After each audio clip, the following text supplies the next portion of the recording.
Back, we're in the coronavirus setup, family. We're gonna be doing it for a while, fam. All right. So we're reading this really interesting book, the number one New York Times bestseller by John Machen, Thomas Jefferson, The Art of Power, winner of the Pulitzer Prize. Good to diversify, learn a lot of things. I love to nerd out, and might as well nerd out with all of you. It's better to nerd out together than to nerd out alone. All right. We're on page 8. Oh, and by the way, if you see any trolls, go ahead and flag their comments. It's distracting. People ain't got no life. Okay, let's begin. Page 8. Thomas Jefferson was such a youth, and he grew up as the eldest son of a prosperous, cultured, and sophisticated family. They dined with silver, danced with grace, entertained constantly. His father worked in his study on the first floor of the house. It was one of 4 rooms on that level. At a cherry desk, Peter Jefferson's library included Shakespeare, Jonathan Swift, Joseph Addison, and Paul de Rapin, Thoyras' History of England. When young, I was passionately fond of reading books of history and travels, Thomas Jefferson wrote. Of note were George Anson's Voyage Round the World and John Ogilvy's America, both books that offered the young Jefferson literary passage to larger worlds. Well, interesting. That's what we do today with fantasy books, right? I wonder what it would be like to read those old books. Should probably check them out, right? Explore them, see what they're all about. A grandson recalled Jefferson saying that from the time when, as a boy, he had turned off weird from play and first found pleasure in books, he had never sat down in idleness. It was a world of leisure for well-off white Virginians. My father had a devoted friend to whose house he would go to dine, spend the night, dine with him again on the second day, and return to Shadwell in the evening. Jefferson recalled his friend in the course of a day or two returned the visit, and spent the same length of time at his house. This occurrence once every week, and thus you see they were together 4 days out of 7. The food was good and plentiful, the drink strong and bracing, the company cheerful and familiar. Well, that sounds pretty pleasant to me. Jefferson believed his first memory was of being handed upon a slave on horseback and carried carefully on a pillow for a long journey. Up to a slave. Oh, okay. So the slave was riding the horse. An infant white master being cared for by someone whose freedom was not his own. Jefferson was 2 or 3 at the time. Oh, okay. On that trip, the family was bound for Tuckahoe, a Randolph estate about 50 miles east of Shadwell. Tuckahoe's master, Jane Randolph, Jefferson's cousin, William Randolph, had just died.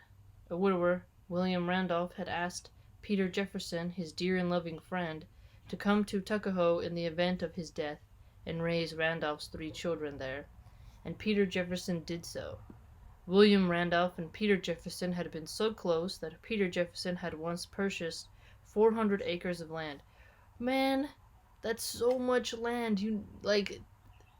Wow. Man, that kind of space in between you sounds like heaven. The ultimate sight of Shadwell from Randolph, the price, Henry Weatherbourne's biggest bowl of Arak rum punch. What? The Jeffersons would stay on the Randolph place for 7 years, from the time William Randolph died, when Thomas was 2 or 3, until Thomas was 9 or 10. Okay, so they really shacked up with William Randolph. Alright. Peter Jefferson, who apparently received his and his family's living expenses from the Randolph estate, which he managed well, used the years at Tuckahoe to discharge his duty to his friend while his own Albemarle fields were being cleared. This was the era of many of Peter Jefferson's expeditions, which meant he was away from home for periods of time, leaving his wife and the combined Randolph and Jefferson families at Tuckahoe. The roots of the adult Jefferson's dislike of personal confrontation may lie partly in the years he spent at Tuckahoe as a member of a large combined family. Though the eldest son of Peter and Jane Jefferson, Thomas was spending some formative years in a house not his own. Thomas Mann Randolph was 2 years older than he was, and Thomas Mann Randolph. Okay, so we got Thomas Rand. Tuckahoe. It makes me laugh. And this Thomas Randolph was the heir of the Tuckahoe property. Okay, Thomas Randolph's the heir of the Tuckahoe property. Whether such distractions manifested themselves when the children were so young is unknowable, but Jefferson emerged from his childhood devoted to avoiding conflict at just about any cost. Interesting. Well, wait a minute. The author previously said that like he was born to command. If you're born to command, you're gonna have a lot of arguments. Well, not necessarily all of his arguments, but like conflicts in general. Maybe that changed when he got to a man. It is possible his years at Tuckahoe sent him on a path toward favoring comity over controversy in face-to-face relations. It's kind of a contrast there, don't you think? It was also at Tuckahoe that Thomas Jefferson, as he grew into childhood, first consciously encountered the complexities of life in slave-owning Virginia.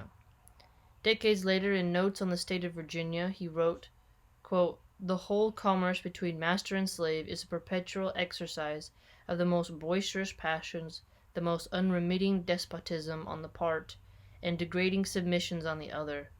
Our children see this and learn to imitate it, for man is an imitative animal." Look at that. That's a very powerful thing to say. Yes, despotism for sure. Slavery, definitely that. Degrading submissions, exactly. Slavery can never be anything but degrading, right? And it's interesting how he uses the imitation example because he's showing us that the kids are watching, the slave master just whip relentlessly on a pregnant mother, on women who isn't, her kids playing next to her and she's not gathering, tobacco or harvesting the sugar cane or the cotton fast enough. I mean, it's pretty dark. The amount of abuse kids witness to other humans without television. Think about that. The parent storms, the child looks on, catches the lineaments of wrath, puts on the same airs in the circle of smaller slaves, gives a loose to his worst of passions, and thus nursed, educated, and daily exercised in tyranny, cannot but be stamped by it with odious peculiarities. Look at that. Stamped by tyranny, basically. He's been educated in tyranny. How do you terrorize and become such an authoritarian to your fellow human beings?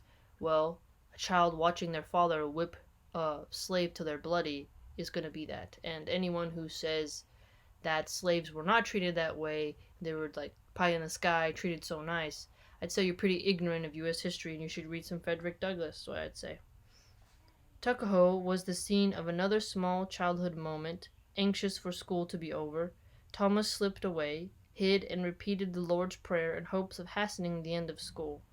His prayer went unanswered. He could come to believe that Orthodox Christianity was not all it was to be. Okay, so it looks like he was in a Orthodox Christian household. The Lord's Prayer. What was the Lord's Prayer? It's not the one that goes like, "Before I lay me down to sleep, I pray the Lord my soul to keep. And if I die before I wake, I pray the Lord my soul to take." Is that it? I don't remember. Slave owner in Virginia. Okay, so these papers, the Notes on the State of Virginia, I've seen excerpts of them, but I haven't seen all of them. Interesting though, I think that we should really dig in on the slave owning part. What are we doing today, right? Even though there isn't that kind of slavery, there is people who are working extremely hard for very little money, and the children are seeing it, and you have to also wonder how that affects the kids' consciousness, seeing their parents suffer in that way, and contrast that to the evil of then was slavery. Could we say that today, in our modern context, that when a kid sees their parent just in this beautiful corporate office all day, and they see their parent stressed out, exhausted, smells like cigarettes, and maybe has some scotch or something next to them in the office, and they're just screaming at their secretary, and the kid sees that and is like, whoa, it's another form of tyranny, right?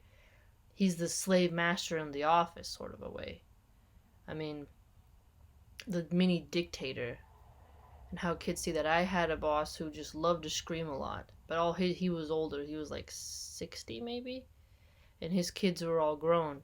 But if he did have a small kid and his kid was there and witnessed like how he used to just shout, you wonder if like that kid's gonna get stamped with that conditioning, as well as kind of like the author points out how the kids in Virginia witnessed, how the slave owners treated the slaves. So it really makes you think about how your job, your occupation, the way in which you make your money, how it influences your kids and your family and your community. It's something we should think about. Very fascinating, family. What do you think? Hope you enjoyed.